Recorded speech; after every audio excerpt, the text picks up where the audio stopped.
family. Yan, bali yan po tayo dito. Kondo lang po tayo sa kanila po.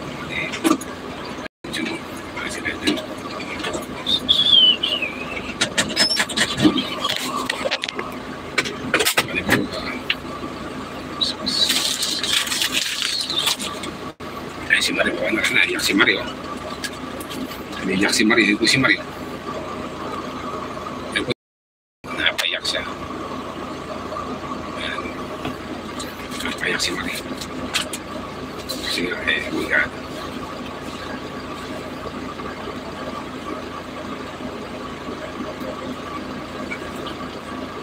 Ang po sa kanila.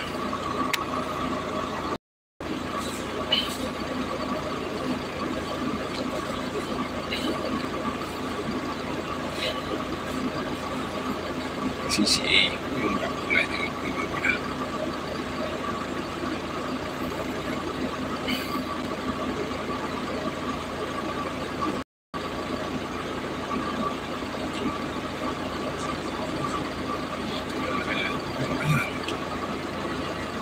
Kasi kung sadya lang po sila sasakay, napakarami po maleta. Ang pinadala nila. Napakarami po nilang dala-dala. Kaya obligado po silang magdalawa sa sasakyan. Kasi nga po, para komportable sila sa loob. Marami silang makomportable loob nila. Hindi sila masikip.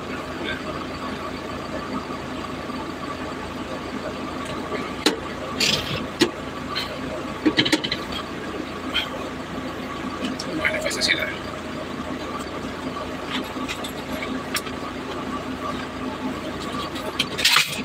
Baka pa yata si Tia Mercy.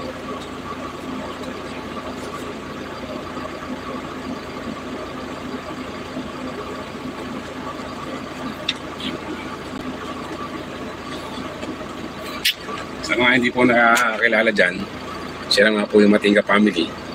Ihahatid na po sila sa airport. Sa Maynila. Good morning. Bale, nakasakay na po si Marie. Sirwin na lang. Kahit na ba. Bale, convoy lang po tayo sa kanila.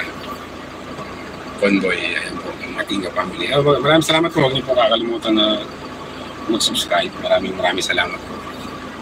Bumalik pa yung isa sila niyo. Tuwa sila, makakawin na sila sa Africa.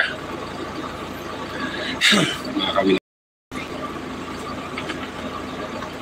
Africa. Kaya naman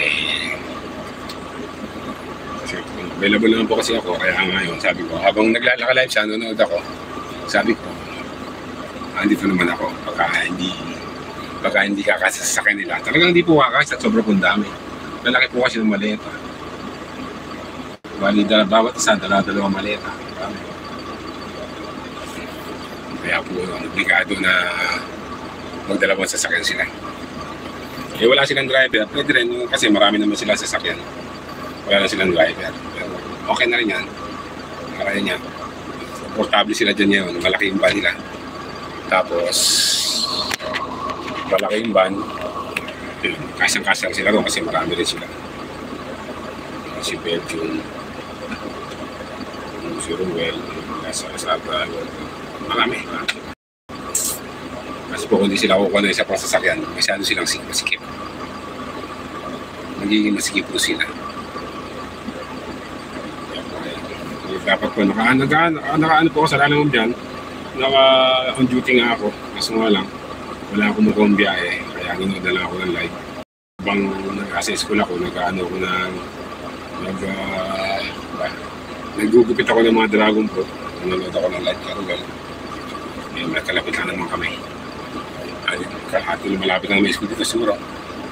Wala namang 1 kilometro. Kaya nagpisinta na ako na mag-aatid. Yan.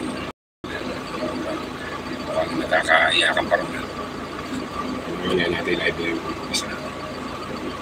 Ngayon po natin live yung nangyayari sa loob. Yan po, ano yun? Ganyan po, Pinoy in Equatorial Guinea. Ganyan po, hanapin niyo po.